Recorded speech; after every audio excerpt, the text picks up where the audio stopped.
I'm Thierry Heles. This is The Next Leap.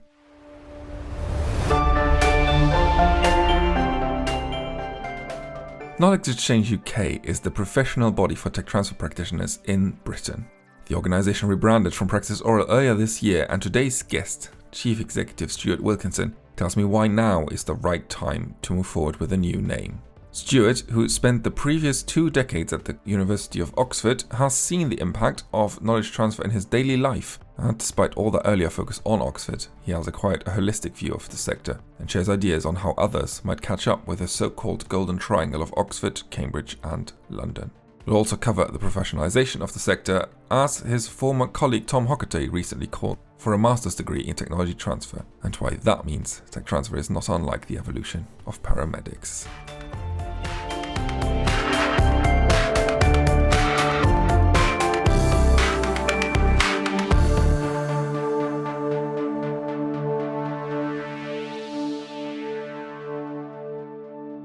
Stuart, welcome. Thank you. It's nice to be here. It is very nice to have you. And I will start this with a question that I don't think I've ever asked anyone else and probably never will ask anyone else. Can you tell me what the sweet shop in your village and what that has to do with spinouts? Good introduction. So I've been working in knowledge exchange for a couple of decades. And in my second job, I had the joy of setting up a spinout company and the privilege of setting up that spinout company. And then actually, having lived in the same area, I've been able to track its development over the years and seen how it's grown. And of course, not all spinouts succeed. And I was very fortunate that this one has continued to go from strength to strength. And so over the years, sort of since 2009 and when we set it up, and I've been able to observe this company growing in my local area. And now it's at the size where it's 400 employees. But one of the greatest joys of my week is walking to drop off the kids in the school playground and seeing another dad come across the playground with a branded spin-out jacket on, showing the reality that when you start a company, this can create jobs. And jobs are very important to all of us. But what's more is that this spin-out then, for me, has a sort of bigger social impact in that the guy who walks across the playground dropping off his daughter at school also happens to be the cricket coach of my kids. And when the company was acquired, that enabled that family to start their own retail business in the village that I live in. It's a very big village, but it still calls itself a village, where they started a sweet shop. And that sweet shop is a real social hub, particularly for young people and old people. And so perhaps I have the rare position to see the start of that spin out not just generate investment and not just generate products and being able to change the way that a particular sector is developing and working, but also the real tangible personal impact of how that is creating jobs and how those jobs are people who have lives and how those lives are affecting other people's lives. So it's a pretty unique position, I think, to be able to work so closely with the spin out, to live in the same area for so long, and then to see the outworking of that. And imagine that one person is one of 400 people.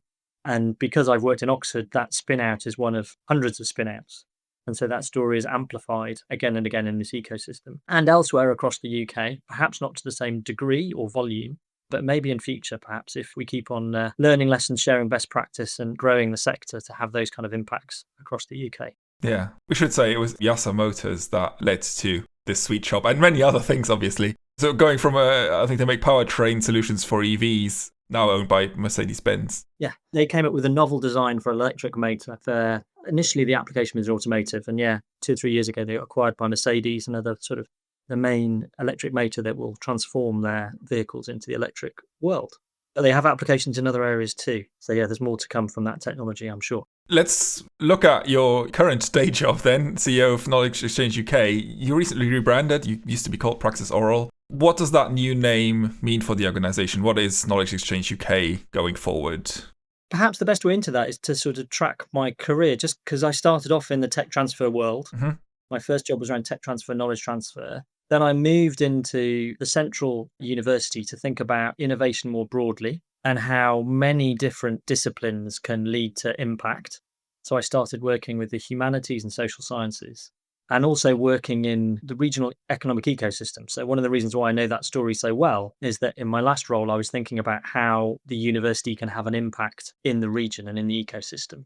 And also started working around social enterprise and social impact. And I think that journey from when I started in a knowledge transfer role, moving into tech transfer, and then thinking about innovation across the university, really maps the development over that time frame of the university's interest and engagement in impact and knowledge exchange. And PraxisAuril was started 20 plus years ago as an organization which was seeking to share best practice around tech transfer, to look at what was going on in the States, and to develop courses that supported the growth of the tech transfer sector. So it seems quite natural that as the sector develops as tech transfer, business engagement, social enterprise, student entrepreneurship, all the things in the CARE, the knowledge exchange framework, that as an organization, we've been moving in that direction and are well placed to enable best practice, to represent the sector, and to provide professional development across that knowledge exchange spectrum. So it seemed about time that we changed from a name that was well known to those that know it, PraxisAuril, and well known in the sector, but perhaps not as easily identifiable to those who are outside the sector or in adjacent sectors. And I think over that 20, 30-year time frame,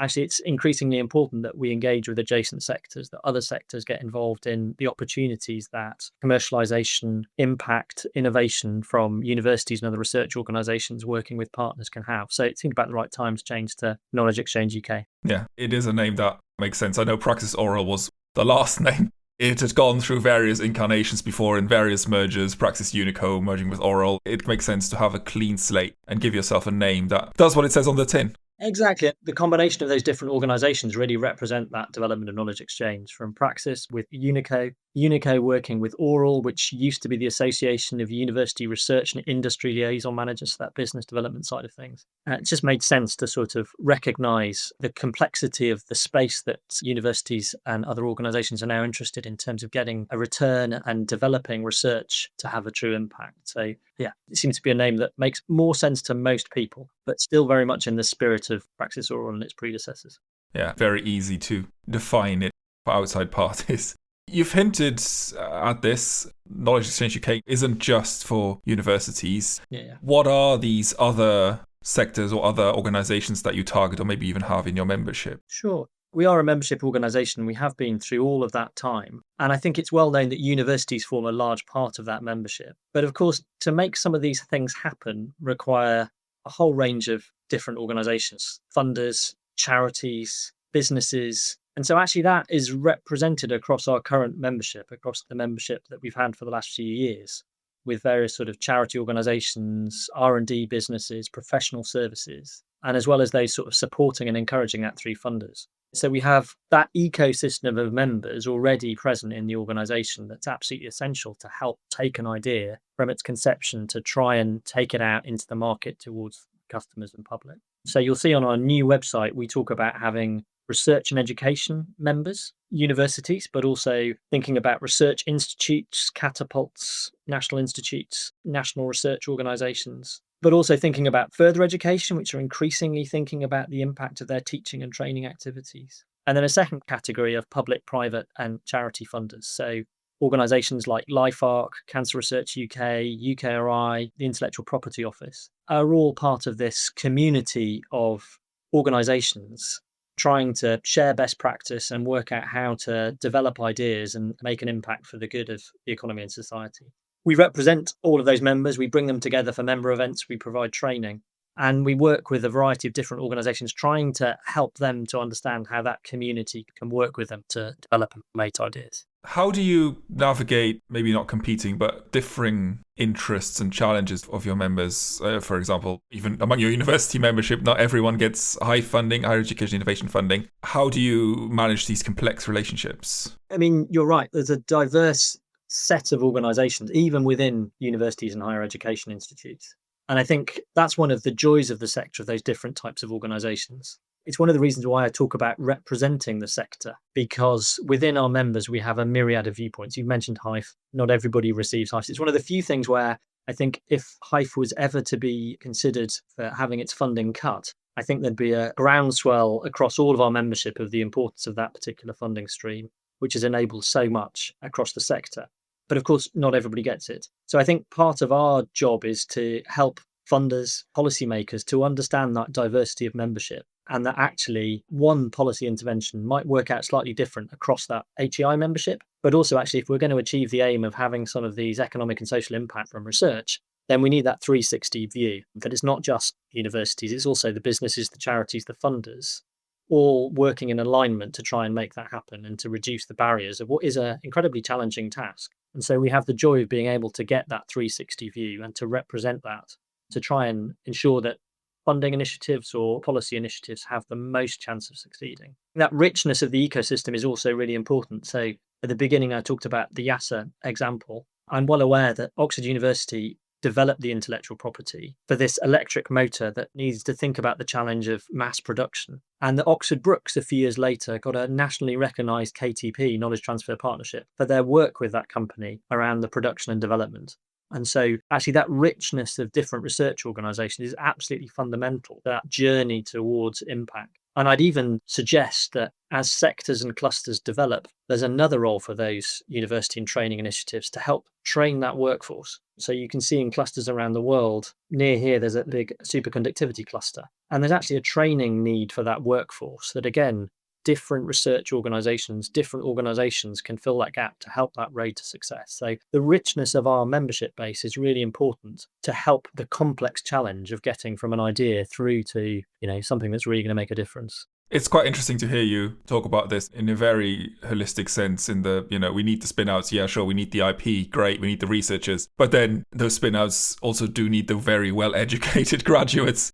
Yeah, and the skills side goes even deeper than that, I think. So, yeah, we need graduates, we need technicians, we need skills, we need accountants. One of the other local stories was talking to one of the dads of my son's football club. He was an accountant. He loved his job because he'd grown as this company had grown. He'd encountered new accounting challenges. He had no idea that it was one spin out of tens and the opportunity to work in like-minded companies. So I think in my last role, thinking about the regional ecosystem, and my career working in CPD programs and in business engagement and tech transfer has really meant that I've kind of had to put these pieces together in terms of thinking about how, if we're going to be truly successful, if success is building companies that will then lead to products, then all of these things come into play, all of these facets. The challenge of establishing the companies is a big one. And the challenge of identifying the intellectual property, of protecting it, of finding investors or licensors to pick up that technology is a massive challenge, but it's only the start of the journey, the start of the long journey to reaching that kind of goal that we're all looking for in terms of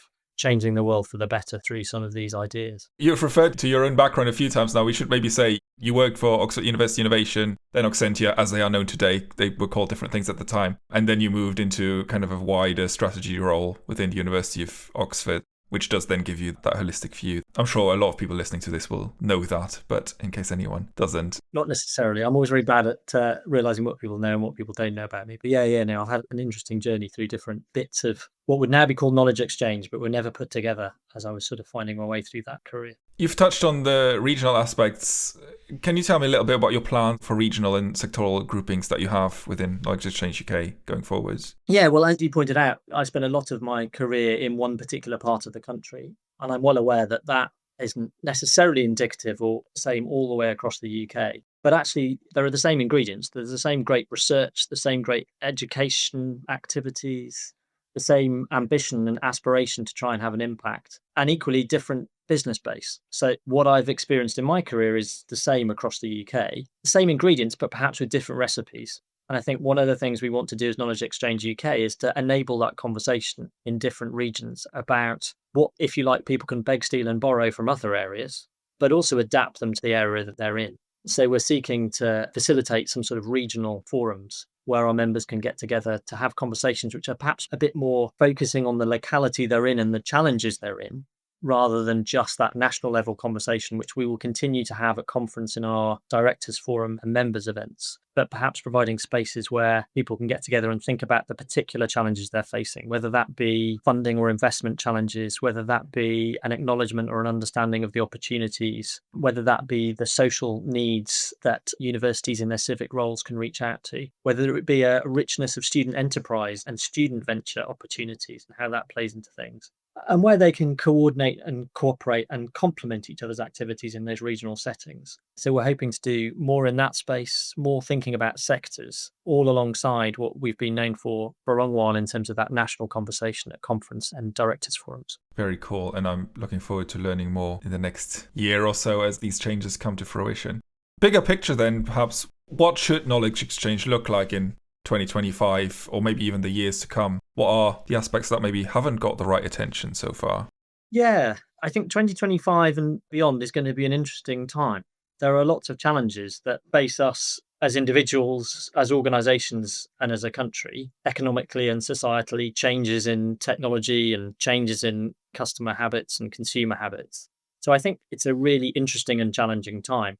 One of the things that is accepted in our community and increasingly reflected back at a national level is the need and the opportunity around the research and knowledge capabilities of the UK and how we really capitalize on that and make the most of that for the good of the UK, but also thinking about that in an international setting. Thinking back to my career, this seemed like a bit of a sort of a minor topic in many settings, but increasingly it's seen as a sort of mainstream topic with universities really interested to think about how this can play into their research and education activities. And that's important. And one could get very optimistic about that, but it's in the setting of economic and financial challenges, particularly for universities. And so I think 2025 will see more of trying to work out how innovation, knowledge exchange, and impact can sit alongside research and education and the various funding models of universities. The other interesting challenge, and you can see from some of the work that NCUB have been doing around R&D investment, that actually ensuring that there is absorptive capacity and interest in R&D companies for ideas is really important for the economy too. Those two sides are really important. And then equally at the sort of government funding level, actually investing in some of these activities and continuing to invest when budgets are tight and decisions around finance are really challenging, to have that long-term view based on good track records and examples from the past of how important it is to invest in some of these activities, to keep on developing and promoting. And I think whether that be proof of concept funding, whether that be curiosity-driven research, whether that be challenge-led funding, maintaining a focus on those in those challenges is going to be a really interesting period. And then as knowledge exchange practitioners, continuing to try and work out and develop how we do things better, more impactfully, more successfully, and more efficiently with the resources we have is going to be a key part within the sector. Yeah. I don't think I was going to ask you about proof of concept funding. I can't remember because you just mentioned it. What is your view around that announcement? Should the government do more or should they do something else on top of it? Kind of getting into the different types of knowledge exchange. I mean, there has been a clear focus, and very much welcome it, on spinouts over the last year, with the great work on the last few years, with the great work that the USIC guide has done in terms of trying to show the potential, the spin-out review looking broadly at the opportunities around spin-out creation and growth in the UK. The spin-out review came up with a number of different recommendations, one of which was around proof of concept funding, the need to invest in those early stages for companies, and the need that to be more present across the UK. That's really important. Some money has been directed towards that, but it's really a drop in the ocean compared to the opportunity. How we continue to argue for, but also demonstrate the value of that proof of concept money in drawing through ideas from an academic setting into one that is more investor ready is really, really important. But in that economically challenging setting that I've talked about. Of course, spin-outs have had that intention. Licensing is also really important. It needs good absorptive capacity in R&D businesses, but licensing is an equally valid way of taking intellectual property that's well defined through patents and the like into companies. And so a focus on how we make sure that that is working smoothly and effectively is important. And then R&D collaboration. So how can businesses work with universities to benefit from research capabilities, from new ideas, but also from the training and skills needs are going to be really pivotal, I think, in the growth of the sector, but also in that economic climate. Oh, it definitely feels like, as you say, spin-outs, it's right that they've had a lot of attention and they are maybe the easier story to tell out of universities. But it sometimes feels like there is a bit of a danger that they might get outsized attention when licensing and knowledge transfer partnerships and R&D collaborations are the vast majority of deals of how innovation gets from a university into corporates and the marketplace. You're right. The spin-out story, we started with the spin-out story, is a really easy, neat one to tell. But actually, the opportunities here are really complex, which is why I'm quite excited about that framework of knowledge exchange being so broad, is actually taking an idea forward through an organisation and a university working together is really complex. And there are many ways to achieve that: consultancy, all sorts of other things. And I think if we can use the success around the focus on spin-outs to also tell those slightly harder stories around those collaborations, it provides that richness of what's possible. The other thing is around that partnership. So finding and helping and supporting businesses to work out how to engage with the universities is a really important part, whether that be through KTPs, which have been going for a long period of time, whether that be through consultancy or challenge-led programs through Innovate UK, all of those are key parts of the ways and the opportunities to try and drive forward that knowledge creation into real commercial and societal impact. So I hope the spin-out focus will continue, but also that we can extend that into those other areas where there are similar opportunities for real differences to be made and real benefits from that knowledge base. Yeah. I want to talk about spin-outs just a little bit longer. You were in conversation with Andrew Williamson and Ian Tracy, Research England, throughout the spin-out review process. Yeah. And since then, still, obviously, with Research England. A lot of people might not know about this. You haven't been very public about this work. Why was this, maybe not the back corridors, but why was it not as public as it maybe could have been? It comes back to that diversity of the sector. So because of our membership and because of the conversations we regularly represent the diverse range of views in the sector. The other thing is that variety of mechanisms. So Knowledge Exchange UK and its predecessor, PraxisAuril, have focused on that broad spread of opportunities. And so we've talked about spin-outs being one piece. And so we're keen to make sure that we support our members across all of those different areas. And we're regularly in conversation with funders and industrial partners, trying to help them to understand how universities operate and that diverse richness of universities. So it can be quite difficult to talk about publicly some of those conversations because they're very early stage and because we're seeking to make connections for those conversations to happen. So yeah, we're in many, many conversations that we don't sort of talk about on LinkedIn or the others, but all trying to connect our members, kind of diverse membership together to try and see what the most proactive and pragmatic way forward to tackle some of those barriers. That's fair. And hopefully people listening to this will then realise that you didn't ignore the spin-out review, you were involved. As I think, a lot of people expected you to be involved.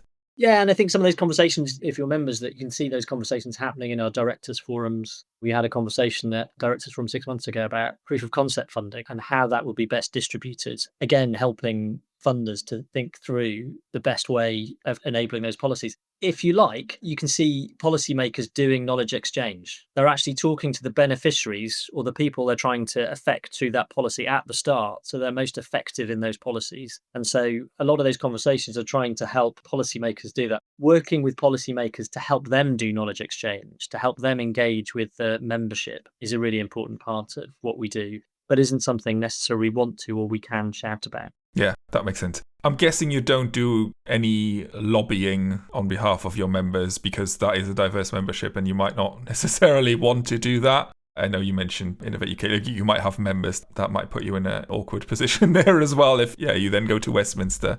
Yeah, I think lobbying, advocacy, they're interesting words and they mean different things to different people.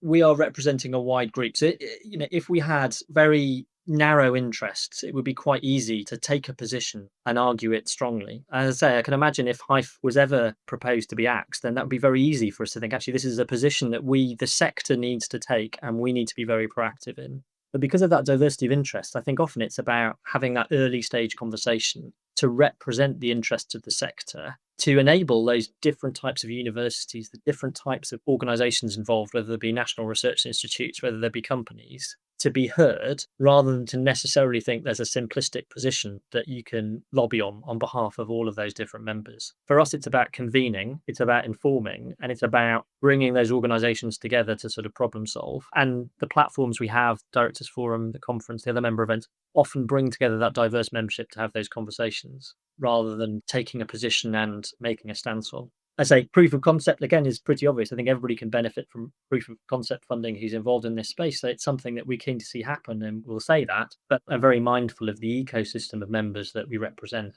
How do we make the most of that pretty unique position of having that kind of broad base of members and convening those discussions? Yeah. I want to pick up on the funding and also maybe link it back to the sectoral piece. It's probably true everywhere, but in the UK, because we are in the UK, often when there's cuts that are made, the non-STEM fields are kind of the first to get funding cut. Is there a danger that these non-STEM disciplines, maybe the creative industry specifically because they make such a big contribution to the UK GDP, are they not getting the attention that they deserve? Are they not getting the money that they deserve? They might not, proof of concept funding will probably mostly go to STEM fields, is my assumption. They might not, but that's kind of where I think the money will probably end up going. It's a kind of really big question. It's multifactorial, isn't it? So the expense of developing certain ideas and technologies is greater than others. And you can see that in broad research spend. The stage of maturity of different disciplines is different. So I think a key thing in this whole space is being able to point at something and say, look, we can do something like that as a track record, and you can see that within institutions, you can see that across institutions, you see that across disciplines. And so I think the work that's being done around social sciences commercialization is a little bit more recent than some of the STEM stuff. But actually, there's some really good examples and stories already existing of how that can make a difference. And then I think there's also, well, what do those sectors need to progress? So if you take the big picture view of we want creative industry, that's very different to the life sciences industries. And actually, even talking of those terms, you kind of then have to wonder, well, what does that actually mean? And so from a government perspective, I think actually that's quite complex. I think within that, coming at it the knowledge exchange side and the research happening, all research councils are interested in having an impact. All research councils are grappling with how they proportion their funding across fundamental research, curiosity-driven challenge research, translation and innovation side of things. It's happening across the piece. The size of the pots is slightly different. The impact can be disproportionate to that. And I think also how we think about measuring that impact and what that impact is really important. It's fascinating at the K Awards, so the Knowledge Exchange Awards, which we run every year. It's a great evening because we just see so many different snapshots of impact happening across the UK. And there were the usual spread of STEM disciplines, of social sciences, the whole lot. What was interesting was the number of social science disciplines that were sort of cost saving in their impact rather than income generating. And that's equally important. So you had malaria vaccines, but equally you had initiatives that were preventative health measures that were being effective in reducing costs. So it's a really hard comparison between those two different areas in terms of how you measure the impact, how you understand that impact, but also the resource that you put into them, particularly when you zoom out on that big level view and go, this sector and the contribution of that sort of knowledge exchange route to the health of that whole sector. So I'd hope that we continue in that vein and that we continue to support research endeavours across the disciplines seeking to have an impact. Again, if I go back to the beginning of my career, YASA was very much a component of a system. And then I worked on some companies around autonomous vehicles where it was really kind of transformative systems. But I used to work with a Pro-Vice Chancellor who would talk about tackling mental health and tackling climate change, which require technology, social science interventions, human behaviour, if we're really going to make inroads into some of those really knotty, intractable, wicked problems. And so again, I think the UK is slightly ahead in terms of having that very rounded view of what contributes to having an impact and the effect that has on the economy and society. And I mean, also ahead, I think, legally, because the UK is one of the few countries where you can have social enterprises as a legal concept, which I don't think the US and many other places in Europe have. No, definitely. I get occasionally to compare what we're doing to other territories, other countries. And definitely the interaction between funders, researchers and business is very strong, but also that broad view of what we're trying to achieve. And I think that's very helpful, even if it makes things a little bit more complex in terms of the opportunities, which comes back to the name change of why I call ourselves Knowledge Exchange UK, because we want to represent that complexity as that ultimate impact that can happen. Yeah. One of the other things that you have been doing and that you will continue to do as well is offer training courses. I understand you want to overhaul that offering going forward. What are your plans for this? Yeah, I mean, overhaul is a strong word. The name of the company is Praxis Courses, was set up originally to help build the profession around tech transfer. And as the breadth and the complexity of the profession continues, then there's still that need to help grow the workforce, develop the workforce through professional development. The world has been a very interesting place over the last 5 years in terms of the post-pandemic side of things, in terms of how we engage, collaborate, and get access to information. So we already have been, and we continue to work hard to try and develop our courses into that modern context, into the way that we post-pandemic engage with information, collaborate and connect. So our courses that we've been well known for around fundamentals of tech transfer, new venture creation, essentials of business development continue. We're just working out how we can reach more people in new ways through a variety of means, but then also respond to the changes in knowledge exchange. Where are the new opportunities? Where are the new needs to develop skills? And as this becomes more mainstream, how do we support a bigger workforce to think about and to progress ideas that lead to impact? So yeah, we're keen to continue in the spirit that Praxis was set up in, but really make it relevant and timely for the day and age that we're in. I'll pick you up on that then. How do you think the job of a knowledge exchange manager or practitioner will change, or what other kind of skill sets will be needed in the years to come?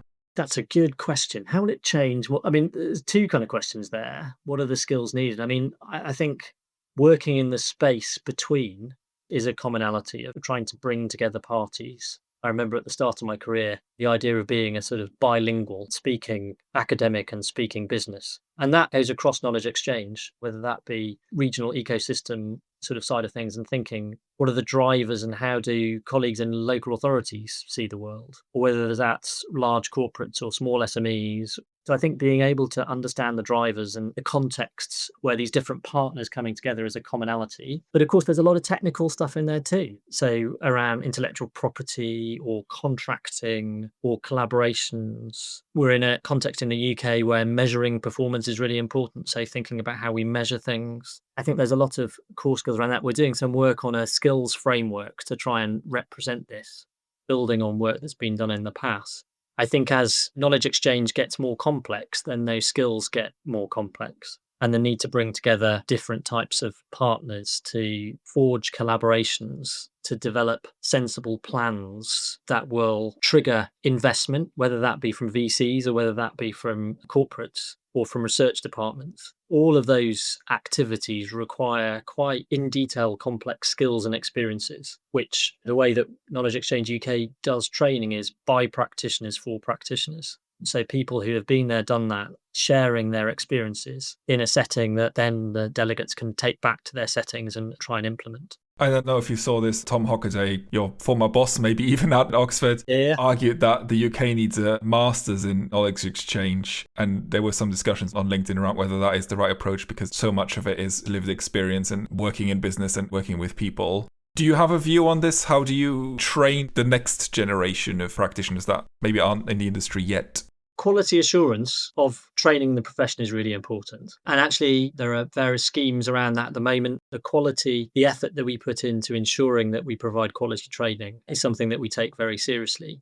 In terms of where that gets to, whether that be apprenticeships, masters, all sorts of things, is obviously a systemic challenge. And I remember having a conversation with some people about this a few years ago where I was just reminded of my wife's career. So my wife is a paramedic. And when she started, very much the training was 6 weeks on the job and then you were left your own. And if she was to join the profession now, it would be a degree level entry. And that's taken a long time to progress from the seriousness of which we take that discipline and skill, but also the complexity of that role has changed dramatically. I think inevitably we will need to think about increasing levels of assurance and quality and training. The roadmap to that is something that we're trying to work through and think about. Whether that's a master's next year, I'm not sure that was what Tom was suggesting, but I think it's a direction of travel. There's the journey to that is quite a complex one. As you can see from other sectors, such as paramedics or others, that it is a long and complicated route. One that we are embarking upon by thinking of our skills framework, thinking about how we accredit and assure quality around that, but also thinking about the workforce and the skills development needed across that workforce, whether that be sort of entry-level courses, workshops, advanced masterclasses.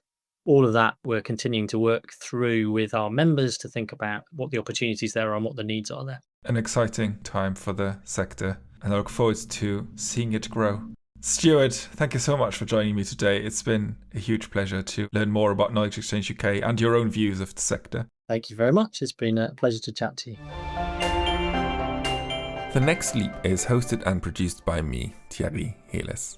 Jenna Clark is the graphic designer, Alex White is the composer, and Roxy is the production supervisor and the best doggo in the world. If this is your first time listening, make sure to hit that follow or subscribe button. And if you enjoyed the show, please give us a rating and share it with your colleagues. It's the best way to help the podcast grow. If you have any feedback or are interested in being a guest on a future episode, email me at thierry@thenextleap.is, that's thierry@thenextleap.is, or message me on LinkedIn. And hey, did you know that The Next Leap isn't just a podcast, but also a media and data research consultancy? So if you'd like to work together or find out more about how I could help, shoot an email to that same address, thierry@thenextleap.is. Next week, I'll be chatting with Winsome Chung, a partner at law firm Covington, about the pitfalls of life sciences licensing, the red flags in negotiations, and why startups often might have more of an upper hand over big pharma than founders might think.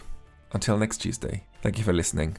Or as we say back home in Luxembourg, merci, dass ihr gelauscht habt.